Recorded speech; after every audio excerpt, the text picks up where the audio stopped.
الحمد للہ رب العالمین والصلاة والسلام علی سید الانبیاء والمرسلین۔ ناظرین کرام، السلام علیکم ورحمۃ اللہ وبرکاتہ۔ میں ہوں آپ کا میزبان محمد طاہر قادری اور آپ دیکھ رہے ہیں IDS بہار شریعت۔ ٹاپک ہمارا چل رہا تھا ممنوع اور جائز کام۔ الحمدللہ مفتی سید اویس علی صاحب گفتگو فرما رہے ہیں اس پر۔ پہلے ایپیسوڈ میں آپ نے بڑی کمال گفتگو فرمائی ہے، کچھ اور سوالات بھی ہمارے پاس موجود ہیں، تو آئیے علامہ صاحب کی طرف بڑھتے ہیں۔ سب سے پہلے آپ کو السلام علیکم ورحمۃ اللہ وبرکاتہ۔ وعلیکم السلام ورحمۃ اللہ وبرکاتہ۔ قبلہ آپ کی آمد کا بہت شکریہ، جزاک اللہ خیرہ۔ حضرت یہاں سے آغاز کرتے ہیں کہ شوہر یا والد کے انتقال کے بعد پینشن پر کس کا حق ہوگا؟ کیا اس میں بھی وراثت جاری ہوگی؟ دیکھیں، سب سے پہلے تو ہمیں پینشن کے تصور کو سمجھنا ہوگا۔ پینشن بیسکلی کیا ہے؟ اگر کوئی شخص کسی ادارے میں نوکری کر رہا ہوتا ہے، بالخصوص اگر ہم سرکاری اداروں کی بات کریں، تو وہاں پر اس شخص کی خدمات کے عوض میں اس کے جو جاب کا پیریڈ ہے اس کے بعد وہ ادارہ اس کو کچھ نہ کچھ ماہانہ وظیفہ عطا کرتا ہے۔ اب یہ ماہانہ وظیفہ فقط ایک ادارے کی طرف سے خیر خواہی اور بھلائی کی صورت میں ہوتا ہے، تبرع کی صورت میں ہوتا ہے۔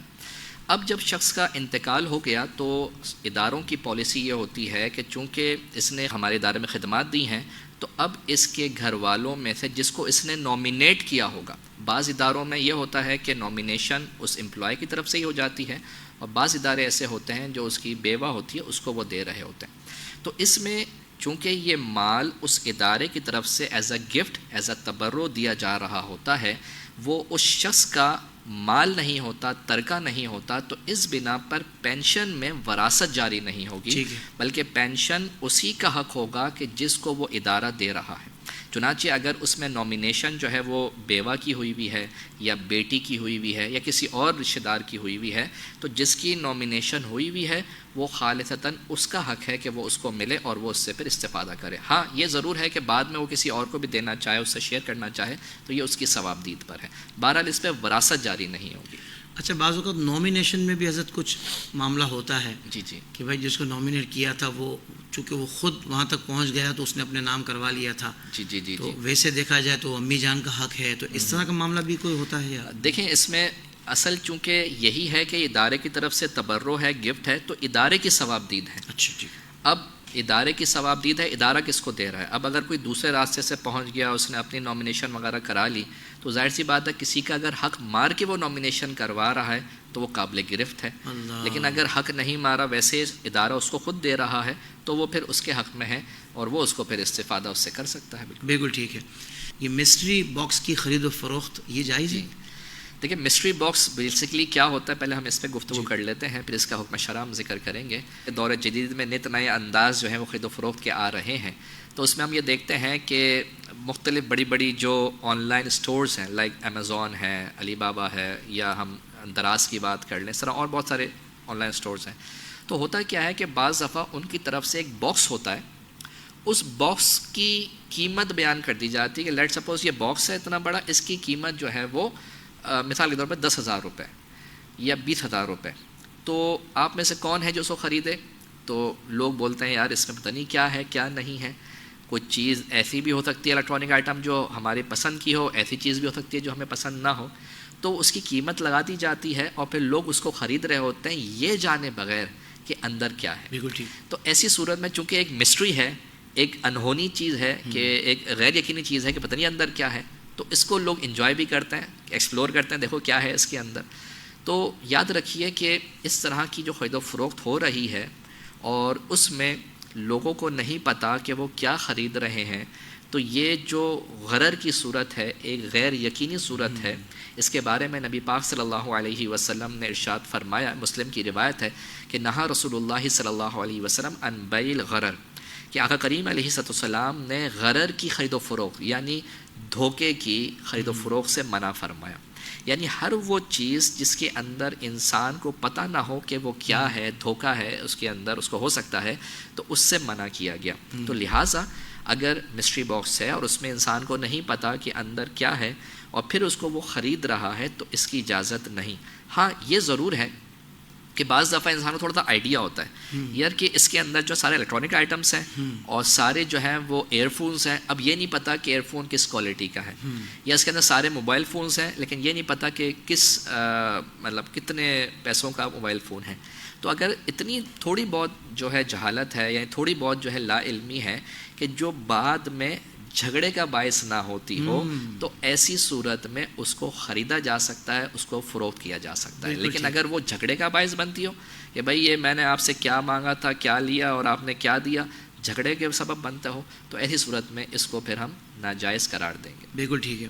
ہمارا صاحب یہ آج کل بڑے بڑے شاپنگ مالز کا بڑا رواج ہو گیا ہے، بڑے بڑے سپر اسٹورز ہوتے ہیں، وہاں یہ گیمنگ ایریا بھی ہوتا ہے جہاں بچے کھیلتے ہیں مختلف گیمز، فزیکلی بھی ہوتے ہیں، کچھ اس طرح کے ہوتے ہیں کہ جس میں ٹکٹ لے کر اس مشین میں آپ نے ٹکٹ ڈالا، ٹوکن ڈالا، اور پھر اس کے بعد وہ ایک مصنوعی ہاتھ ہوگا جو ان چیزوں کو کیچ کرے گا، جو آپ کے ہاتھ میں آ گیا اس مشین کے ذریعے تو وہ آپ کا ہو گیا. اس طریقے سے جو مختلف وہ بنے ہوئے ہوتے ہیں، ٹوکن ڈال کر وہ کلک کریں گے تو جس نمبر پہ جا کے رکے گا، اچھے نمبرز پہ جا کے رکا تو آپ کو زیادہ ٹکٹس ملیں گے، وہ ٹکٹ سے پھر آپ چیزیں خرید سکتے ہیں. تو کیا اس کی شرعی طور پر کوئی اجازت ہے؟ دیکھیں، بنیادی بات یہ ہے کہ چونکہ ہم تعلیمات دینیہ سے آگاہ نہیں ہوتے، شرعی احکام ہمیں معلوم نہیں ہوتے، تو ہم بس ایک ٹرینڈ میں موو کر رہے ہوتے ہیں جس کو ہمارے عرف میں بھیڑ چال کہا جاتا ہے. تو بس ہم دیکھتے ہیں کہ بھائی ایک گیمنگ ایریا بن گیا، ارینا بن گیا، وہاں پہ لوگ اس طرح کر رہے ہیں تو ہم بھی شروع ہو جاتے ہیں، قطع نظر اس کے یا یہ جانے بغیر کہ کیا شرعی طور پر یہ چیز جائز ہے بھی یا نہیں. جی. تو اس لیے جب ہم اس کو بغور دیکھتے ہیں تو بنیادی طور پر یہ قمار ہے، یعنی جس سے قرآن میں حدیث میں منع کیا گیا ہے. قمار یعنی جوا، یعنی جس میں پیسہ یعنی اس میں انعام مل کے آپ کا مال بڑھ بھی سکتا ہو اور اس میں آپ کا پیسہ ضائع بھی ہو سکتا ہو. یہی تو ہوتا ہے. جب آپ نے ٹوکن لیا، اپنا پیسہ انویسٹ کیا، اب آپ وہ ہاتھ جا رہا ہے اور وہ چیز اٹھا رہا ہے، اگر اٹھا لیا تو ٹھیک ہے، وہ چیز آپ کو اضافی چیز مل گئی، آپ کا پیسہ ڈبل ہو گیا، یعنی آپ کا جو بھی انویسٹمنٹ تھی اس میں اضافہ ہو گیا. اور اگر اس پنجے کے اندر کوئی چیز نہیں آئی تو آپ کا پیسہ ڈوب گیا. ایسا ہی. تو اس طرح یہ قمار ہی کی یوں ہم سمجھیں کہ ایک ابتدائی صورت ہے. یعنی اگر بچے کو آپ نے اگر قمار کی طرف لے کے جانا ہے تو بس آپ اس طرح لے کے جائیں، اور ظاہر سی بات ہے اس کی قطعی طور پہ اجازت نہیں ہے. تو لہٰذا اس طرح کے جو یہ میلہ وغیرہ بھی لگتے ہیں بعض اداروں کے اندر، تو وہ یہ ہوتا ہے کہ بھائی ڈبے رہیں، اس کو آپ یوں ماریں، اگر 5 ڈبے گر جائیں گے تو آپ کو یہ انعام ملے گا. تو یاد رکھیے ساری قمار کی صورتیں ہیں جو ہمارے معاشرے میں رائج ہو گئی ہیں، اور اس سے بچنا ضروری ہے. علم شرع حاصل کر کے ان طریقوں سے اپنے آپ کو بچائیں اور اپنے بچوں کو بالخصوص بچائیں. اور بچوں کو اگر صاحبات مسئلہ نہیں پتہ ہوتا تو والدین گنہگار ہوں گے جو جان بوجھ کر اگر یہ کام کریں. جی بالکل، والدین گناہگار ہوں، کیونکہ وہی تو اس کا باعث بن رہے ہیں، وہی تو ان کو لے کے جا رہے ہیں، وہی تو اس کا سبب بن رہے ہیں. تو لہٰذا اس میں جہاں بچوں کو سکھانے کی ضرورت ہے وہاں والدین کو بھی سیکھنے کی ضرورت ہے. بالکل ٹھیک ہے. حضرت کنونشنل بینک جو ہوتی ہے، بینکس، ان سے تو ظاہر بات ہے کہ گاڑی وغیرہ کا ہم نے سنا ہے، کوئی اس طرح کی چیزیں لینا وہ تو اجازت نہیں ہے. اب لوگ بعض اوقات معاشرے میں یہ بات بھی ہوتی ہے کہ اسلامک بینک سے گاڑی وغیرہ لینا تو یہ جائز ہے.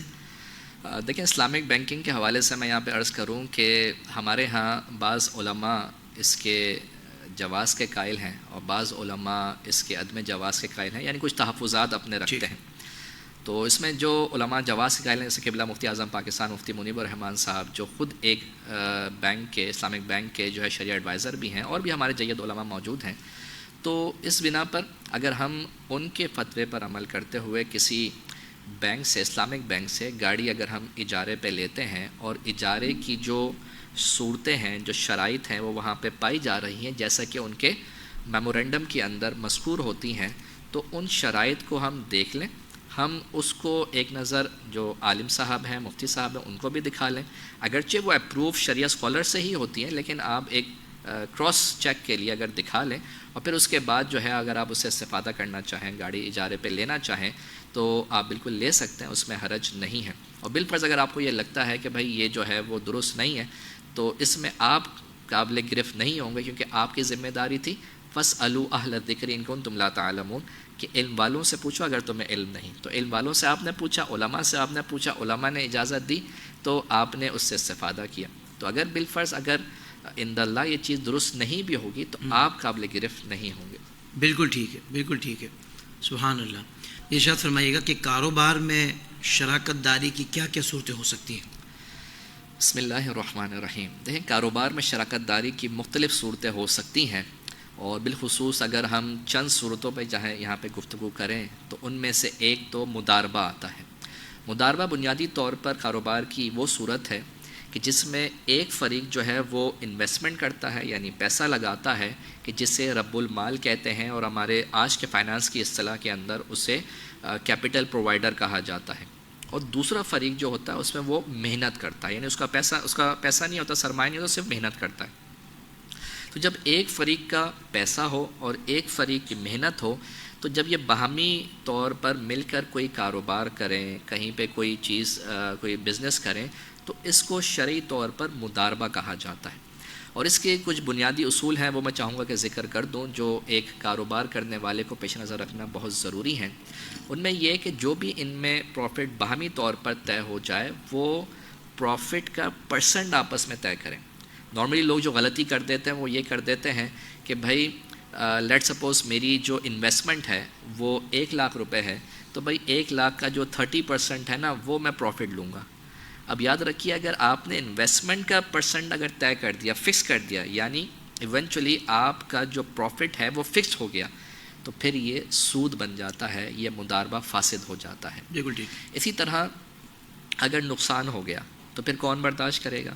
تو نقصان اگر ہو گیا تو ابتدائی طور پر اس کو پروفٹ سے جو ہے مینیج کرنے کی کوشش کی جائے گی، اور اگر بالفرض وہ نقصان پروفٹ کو کراس کر جاتا ہے تو پھر جس کا سرمایہ ہوگا وہ اس کو برداشت کرے گا. اچھا. یہ نہیں ہو سکتا کہ بھائی وہ کہے کہ بھائی تم جو کام کر رہے ہو تو وہ تم بھی برداشت کرو. نہیں، ایسا نہیں ہوگا. یہ الگ بات ہے کہ جو کام کرنے والا ہے وہ اپنے کام میں امین ہے، اگر وہ اس میں دغا بازی کرے گا، خیانت کرے گا، تو وہ پھر ظاہر سی بات ہے اس کے حوالے سے وہ لائبل ہوگا.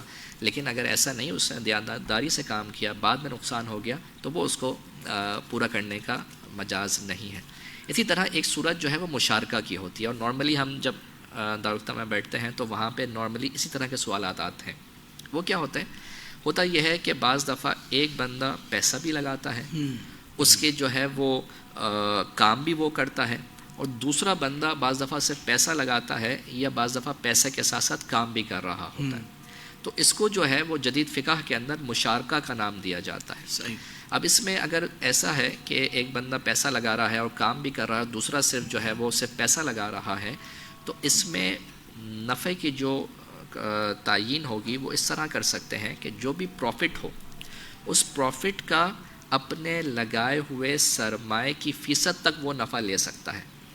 جو شخص سے پیسہ لگا رہا ہے، لیٹ سپوز اس کی انویسٹمنٹ جو ہے وہ 30% ہے، اور جو بندہ کام کر رہا ہے اس کی انویسٹمنٹ 70% ہے، تو یہ شخص جو صرف پیسہ لگا رہا ہے یہ میکسیمم جو پروفٹ لے سکتا ہے وہ 30% تک لے سکتا ہے. اور بالفرض اس میں اگر نقصان ہوتا ہے تو وہی بات کہ پہلے پروفٹ سے اس کو ایڈجسٹ کریں گے، اگر وہ نہیں ہوتا تو پھر جس کا جتنا سرمایہ ہے وہ شخص اپنے اپنے سرمایہ کی حد تک نقصان برداشت کرے گا. تو یہ بنیادی طور پر کاروبار کی دو صورتیں ہیں جو نارملی ایگزسٹ کرتی ہیں. اس کے علاوہ بھی صورتیں ہیں، لیکن تنگی وقت کی بنا پر ہم نے صرف یہ دو ابھی ذکر کی. صاحب یہ شرط فرمائیے گا کہ بعض کاسمیٹکس جو بالخصوص بیرون ملک سے درآمد ہوتی ہیں اور ان میں جانوروں کے اجزاء، کیڑوں کے اجزاء شامل ہوتے ہیں، تو کیا وہ استعمال کی جا سکتی ہیں؟ یہ بڑا امپورٹنٹ کوشچن آپ نے آج کے دور کے اعتبار سے کیا. اس کو اگر ہم دیکھتے ہیں تو معلوم یہ ہوتا ہے کہ کاسمیٹکس خواتین اور کاسمیٹکس لازم اور ملزوم والا معاملہ ہے. اب اس میں بالخصوص خواتین کا یہ رجحان ہوتا ہے کہ برانڈڈ چیزیں اور پرٹیکولرلی امپورٹڈ چیزیں جو ہیں وہ استعمال کریں. لیکن امپورٹڈ میں مسئلہ یہ آ جاتا ہے کہ وہ چیزیں استعمال ہونے لگ جاتی ہیں کہ جس میں بعض اوقات کیڑوں سے حاصل شدہ عنصر جو ہے وہ شامل ہوتا ہے. تو اس میں ہم دیکھتے ہیں کہ اگر کیڑے سے حاصل ہونے والا اس میں کوئی ایلیمنٹ ہے تو یاد رکھیے کیڑا اگر جو نا حشرات الارض، یہ فقہی اعتبار سے حرام تو ہے، لیکن یہ چونکہ اس کے اندر بہتا خون نہیں ہوتا تو یہ ناپاک نہیں ہے. ٹھیک ہے. اسی وجہ سے ہمارے فقہ حناف، فقہ شوافع اور فقہ حنابلہ ان تینوں کے ہاں یہ بات ہے کہ یہ حرام تو ہے لیکن اس کو آپ ناپاک نہیں قرار دیتے. تو نتیجتاً یہ کہ ایسے کاسمیٹکس کہ جو خارجی طور پر استعمال ہو رہے ہیں، ایکسٹرنل یوز پہ آ رہے ہیں، اسکن کیئر پروڈکٹس آپ کہہ لیں اس میں، تو اگر ان میں کیڑوں کے عناصر ہیں، جیسے بعض دفعہ لپسٹک آتی ہیں اس کے اندر ایک کوکینل نام کا کیڑا ہے جس کو کرش کر کے اس کا ریڈ رنگ جو ہے نکالا جاتا ہے اور وہ لپسٹکس کے اندر استعمال ہوتا ہے، خواتین اس کو پھر استعمال کرتی ہیں. تو اس میں مسئلہ یہ آتا ہے کہ جب وہ استعمال کریں گی تو لا محالہ چانسز ہوں گے کہ وہ اندر چلا جائے، تو اس لیے اس سے منع کیا جائے گا. لیکن اگر کوئی ایسی پروڈکٹ ہے کہ جس کے اندر کیڑے یا حشرات الارض کا کوئی عنصر موجود ہے اور وہ خارجی طور پر استعمال پہ لگایا جا رہا ہے تو اس کے لگانے کی اجازت ہے. لیکن بہرحال ہم ترغیب نہیں دے رہے، لیکن بہرحال اگر اس کو لگایا تو وہ ناپاک شمار نہیں ہوگا. ٹھیک ہے. ہاں اگر اس کے اندر کسی جانور کا کوئی ایلیمنٹ شامل ہے تو جانور ظاہر سی بات ہے باہر ذبح ہو رہا ہے، مردار ہوا، مردار کے حاصل ہونے والے اجزاء جو ہے وہ پھر اس میں پاکی ناپاکی کا معاملہ آئے گا تو اس سے پھر اجتناب ہوگا. لیکن اگر کوئی کیڑا ہے اور اس کو اگر اس سے کوئی حاصل ہونے والی کوئی کاسمیٹک ہے جو بنی ہوئی ہے اور اس کو اگر استعمال کیا جا رہا ہے ایکسٹرنل یوزز کے لیے تو وہ جائز ہے، اس کو استعمال کر سکتے ہیں. بالکل ٹھیک ہے. حضرت یہ دکان کے حوالے سے ایک مسئلہ تھا کہ اپنی دکان کا اگلا حصہ کرائے پہ دے دیا جاتا ہے. دو صورتیں ہوتی ہیں، ایک تو یہ ہے کہ اس دکان کے آپ مالک ہیں اور آپ نے اگلا حصہ دے دیا کرائے پر، اس کا بھی حکم ارشاد فرما دیجیے گا. اور آپ خود کرایہ دار ہیں اور کرایہ زیادہ آپ کو لگ رہا ہے تو آپ نے اگلا حصہ چاہے مالک کی اجازت سے یا بغیر اجازت کے آپ نے کرائے پر دیا ہے، تو اس کی کیا صورت ہے؟ لیکن سب سے پہلے تو ہمیں یہ جاننا ضروری ہے کہ جو حصہ آپ کرائے کے طور پہ دے رہے ہیں وہ حصہ آپ کی حدود میں شامل ہے یا نہیں ہے. ٹھیک ہے. یعنی جو چیز لیٹ سپوز میں نے ایک دکان خریدی ہے تو دکان کی بھی باؤنڈریز ہوتی ہیں نا کہ یہاں سے لے کے یہاں تک دکان کی حد ہے اور اس حد کے اندر میں اس کا مالک ہوں، میں اس کے آگے کا مالک نہیں ہوں. صحیح. اس جیسے بہت ساری دکانیں ہوتی ہیں اس میں آگے پتھارے جو ہیں وہ کرائے پہ لوگوں نے دیے ہوئے ہوتے ہیں. تو اب چونکہ آگے کی جو چیز ہے وہ میری ملکیت میں شامل نہیں اگر میں دکان کا مالک ہوں، یا اگر میں کرایہ دار ہوں تو وہ چیز میرے استفادے میں شامل نہیں، یعنی جو چیز میں نے کرائے پہ لی ہے اس میں وہ چیز شامل نہیں ہے. تو لہٰذا اس آگے جو روڈ کا حصہ ہے جو حقوق مرور جس سے وابستہ ہیں، لوگوں کے گزرنے کے حصے جو ہے وہاں پہ راستے ہیں، اور وہاں پہ اگر کوئی چیز، کوئی اسٹال یا کوئی اس طرح کا ڈھابا وغیرہ میں دے رہا ہوں اور اس سے کرایہ لے رہا ہوں تو یاد رکھیے کہ یہ جائز نہیں ہے. ہاں اگر کوئی ایسی چیز ہے جو میری اپنی باؤنڈری کے اندر ہے، میری اپنی حدود میں ہے، اس کا اگلا حصہ میں کرائے پہ دے رہا ہوں تو اب اس میں دو باتیں ہیں کہ وہ چیز میری ملکیت میں ہے یا میں خود کرائے پہ ہوں. تو اگر میری ملکیت میں ہے تو بالکل میں کرائے پہ آگے کا حصہ دے سکتا ہوں، اس سے کوئی حرج نہیں. اب اگر وہ میری ملکیت میں نہیں ہے، میں آلریڈی خود کرایہ دار ہوں اور میں پھر آگے فردر اس کو کرائے پہ دے رہا ہوں تو اس میں معاملہ یہ ہے کہ اگر دکاندار ہے یعنی مالک ہے اس نے منع نہیں کیا اور آپ اس میں کچھ اضافہ کر کے اس کو آگے مزید کچھ دے رہے ہیں تو اس کی اجازت ہے، ورنہ اس کو اسی قیمت میں یا اسی کرائے پہ ہی دے سکتے ہیں جتنے میں آپ نے کرائے پہ لیا. لیکن پرووائڈڈ دیٹ کہ جو مالک دکان ہے اس کی اجازت ہو. صحیح. یعنی اس جگہ کے حساب سے جو کرائے کا ریشو بنتا ہے اس سے زیادہ پہ نہیں دے سکتے بغیر کسی تبدیلی کے. اگر کچھ آپ نے اس میں کام کروا کے دیا تو پھر زیادہ کرایہ وصول کر سکتے ہیں. جی جی بالکل ٹھیک ہے. بہت شکریہ مفتی صاحب، آپ نے وقت عطا فرمایا اور ماشاءاللہ بہت شاندار پروگرام ہو گیا. مزید سوالات انشاءاللہ ہم اگلے پروگرام میں شامل کریں گے. ناظرین کرام، یہاں ہمارا وقت مکمل ہوا. اگلے پروگرام تک کے لیے اجازت. السلام علیکم ورحمۃ اللہ وبرکاتہ.